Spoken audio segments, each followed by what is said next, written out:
in this video, I'm going to talk about the first 3 months of being on the carnivore diet and how it helped me get away from the pain I was feeling from gut issues. If you're someone who struggles with a bloated stomach, tiredness, sleepiness, forgetfulness, a bad memory, you can't think straight, you have a foggy brain, your stomach keeps getting bigger and bigger and bigger, this is a video you want to watch because the carnivore diet can help to diminish those symptoms. So what is the carnivore diet? It's basically grass-fed meat, grass-fed butter, rudimentary meat, animal fat, anything that has to do with dairy, cheese, cottage cheese. You can eat those things. Some people are very sensitive to even cottage cheese or cheeses in general, but you gotta experiment on the carnivore diet. Basically, if you don't feel well on dairy, just get rid of that. But rudimentary meat, fatty meat, animal fat is what you need to stick to on the carnivore diet. And then little to no sugar, 30 grams or less. So what did I exactly do in the first month on the carnivore diet? For the first month, I committed completely. I stopped doing takeouts. I stopped really going out with my friends for a bit for the first month because some of them were just like, what are you doing? Like, this is weird. Like, why are you eating a lot of bacon at like 8 p.m. at night with us? I'm like, well, this happened to me. And they're like, I mean, they weren't really understanding, but I get it. It's kind of weird, I guess, to eat bacon late at night on a Tuesday. I didn't do takeout anymore. I made sure when I cooked at home that I only ate maybe a little bit of fruit, a little bit, even like less than half a cup of blueberries. I made sure to eat a lot of ground beef, high fat ground beef that is grass-fed butter as a snack, grass-fed beef tallow. I cooked everything in beef tallow. And then sometimes I would have raw milk. For the most part, for the first month, I didn't have any dairy. So I really cut down everything. No vegetables, barely any fruit, no honey, no different kinds of sugar. So I took out a lot. And I cut it down to the point where I was only eating ground beef, steak, grass-fed butter, not even eggs. I was allergic to eggs at the time, believe it or not. I'll make another video about that. Grass-fed meat, beef tallow, grass-fed butter. Those were the things I was mainly eating. And that's what I did for the first month, and barely to no sugar, like I said. And no cheating. I did not cheat the first month. So I wanted to give my gut a big chance to jumpstart the healing. And I wanted to decrease all the symptoms I mentioned earlier. I was tired of it, guys. And within the first week, I felt less tired. I had more energy. I could think better. Even my boss noticed at work, like when I did eat sugar, she could tell from before, like, oh, you look like you're out of it. She could tell. So it's interesting how food really makes you or breaks you, especially when you're at work and you need to focus. So that's what helped me in the first month being on the carnivore diet. I was less tired, more energy. I could focus at work. And I just felt like my symptoms, all of it decreased. So months 2 through 6. So after the first month, I added a little bit more sugar back into my diet. But I made sure it was blueberries because blueberries are very low in sugar.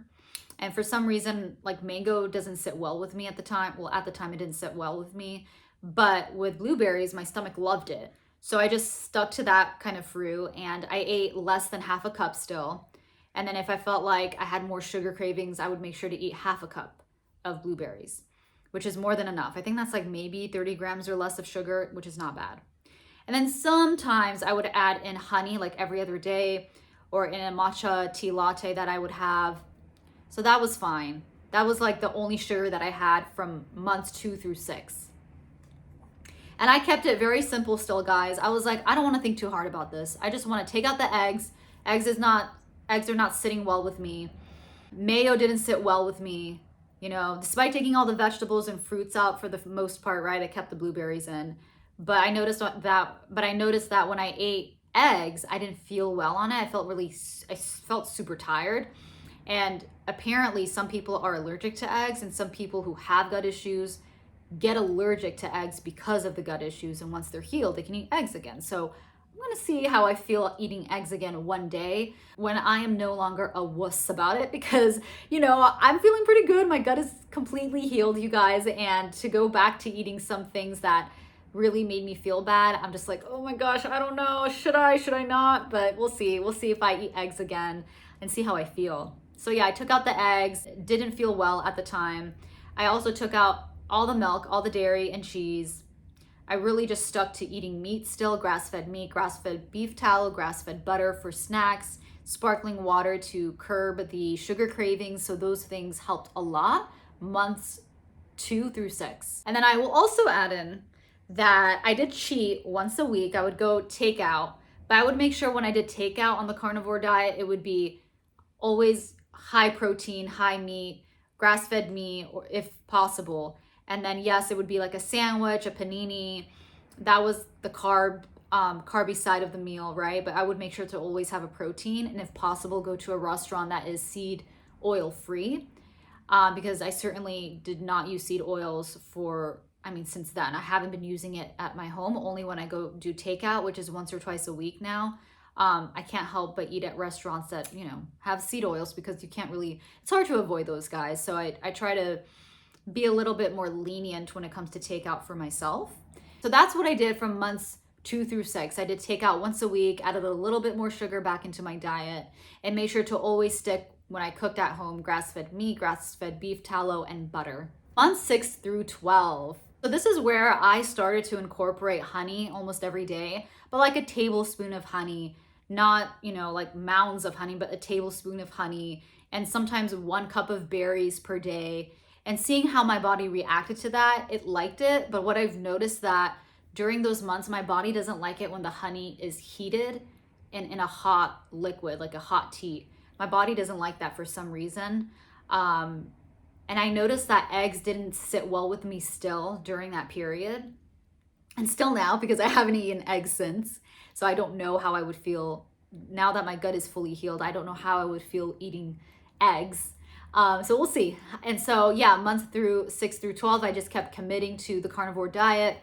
Sometimes I would cheat twice a week and go out with my friends and do takeout, because I just felt better, because I just was committed to doing the carnivore diet 90% of the time throughout the week, so that 10% I was able to have some leeway, some leniency with my body, because now my body was able to process carbs and not feel like I was about to catch a cold, because my gut was healing, at least at that point, 70%.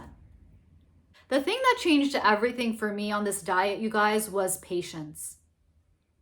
Not another supplement, not another hack, not this, that, and the other. Although, yes, there's ways to speed up the healing, but for the most part, the foundation should always be diet. Diet and hydration, right? Drinking enough water and eating the right kinds of foods. For you, for someone who has gut issues, rudimentary meat, animal fat, very important for your gut, for healing. Stop asking how fast you need to heal. Think about long-term freedom. Think about the rest of your life. You can have a healed, sealed gut without having to worry about every little thing on your plate, because you committed to the carnivore diet for a very, very long period of time, at least 6 months, guys. And like I said, you have to speak to someone or speak to yourself and write it in your notes and say, what is my past history like? How did I treat my body in the past? Am I really that severe like Nadia, to the point where she was getting sick every 2 months? Like, how severe is your gut issues? Ask yourself that, and then see how you feel on the carnivore diet every 3 months, after 3 months, then go to the 6 months mark, then go to the 1 year mark and see, okay, well, did I A, commit to the carnivore diet completely? And then B, if I didn't, what else could I improve on the carnivore diet? So for me, the biggest improvement was over a year. I really do, guys. You guys, the carnivore diet is the foundation as to why my gut fully healed. Literally, I thank the Lord for helping me through this, to helping me solve these gut issues, because it was terrible. It was almost insufferable, because I would go to work and feel out of it. I would go hang out with my friends and feel out of it. I felt dumb because my brain was just not there, because the gut and the brain are so connected to each other that when my gut feels bad, my brain feels bad, and I can't think well. It's not fun. And yet I know you're someone who has gut issues. You know what I'm talking about. So if you're someone who is still struggling on the diet, on the carnivore diet, and you don't know what to do, you think you're doing it correctly, but you're not sure, or if you are doing it correctly, you don't know what else you could do to heal it, I can help you with that. I purposely created a free video guide just for you about the 7 mistakes that you are doing on the carnivore diet that is not healing your gut. I put it down below in the description box, okay? Have an amazing day. I will see you in the next video. Bye for now.